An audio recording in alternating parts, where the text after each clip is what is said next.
በቃ እኔ ያለሱ መተንፈስም አልችል ብቸኛ የምወደው ፍቅር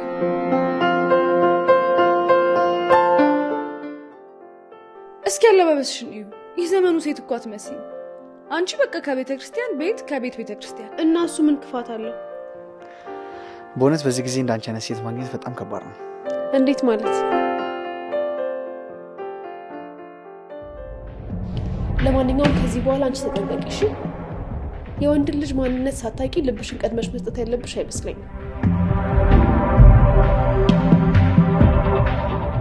ደሞ አታፍለም እንዴ ጭራሽ እንዲገባኝ እንድረዳና ምን ትፈልጋለህ እዩ የተከፈለው መስዋዕትነት ተከፍሎ ህይወትን የራስ ማድረግ